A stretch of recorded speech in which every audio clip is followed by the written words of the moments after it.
Hi everyone, good to see you again all. I hope you all will be fine. Please check Iraq latest and good news updates.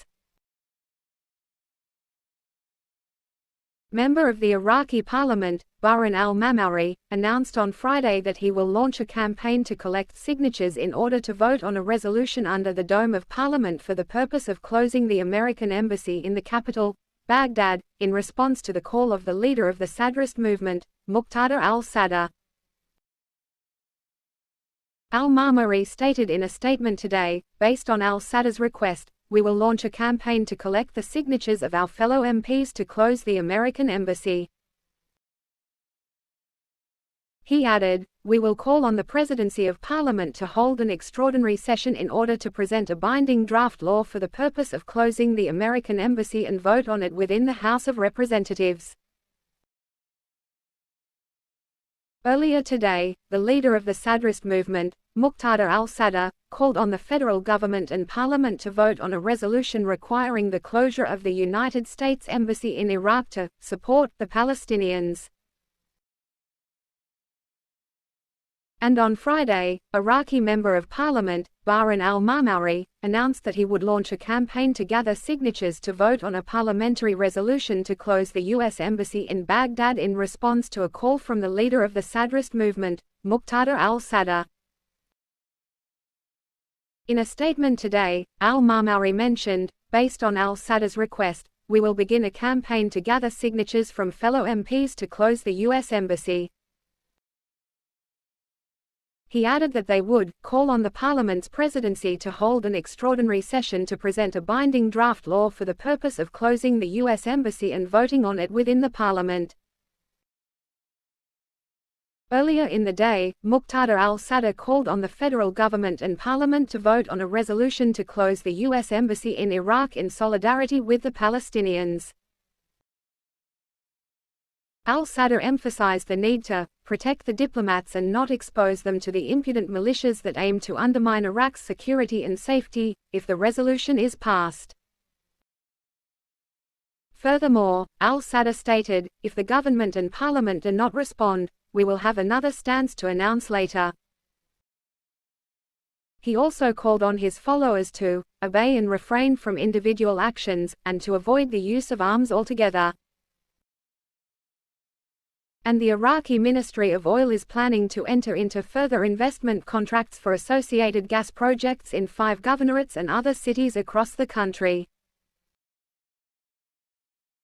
This was announced by Deputy Prime Minister for Energy Affairs and Minister of Oil, Hayyan Abdul Ghani, on the occasion of the first anniversary of the formation of the current federal government under the leadership of Prime Minister Mohammed Shia al-Sudani. Abdul Ghani stated, the government has shown exceptional interest in the oil and energy sector, and its decisions have been marked by boldness and foresight that achieve steps in the development and growth of the oil industry. This includes the decision to activate the contracts of the 5th licensing round and the conclusion of contracts with the winning companies in February of this year, which are expected to add about 1,000 million standard cubic feet of gas and more than 250,000 barrels of crude oil.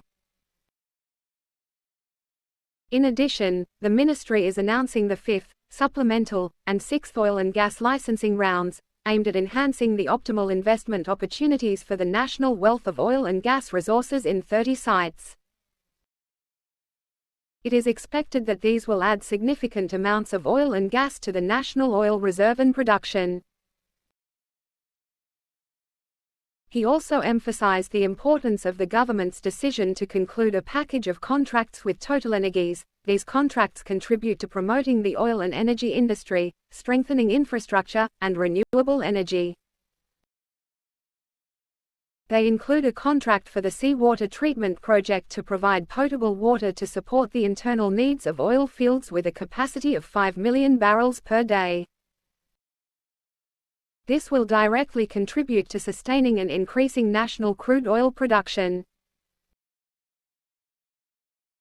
Additionally, the investment contract for associated gas 4 to 5 in oil fields with a capacity of 600 million cubic feet, which represents a qualitative addition to the gas and environmental sector, as it will enhance national production. He further explained that the government's economic program includes a strategy that focuses on the importance of investing in associated gas to increase national production. The ministry is working on new gas investment projects to achieve a full investment of the available quantities of the national wealth.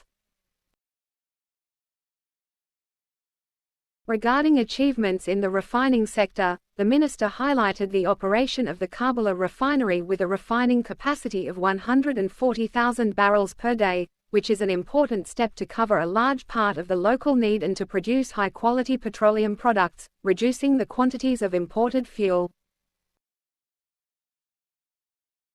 He praised the efforts of the South Refineries Company in implementing several projects to increase production and refining capacity and improve the quality of fuels, as well as the reconstruction of the Beji refinery with national effort, an important step to promote national production of petroleum products.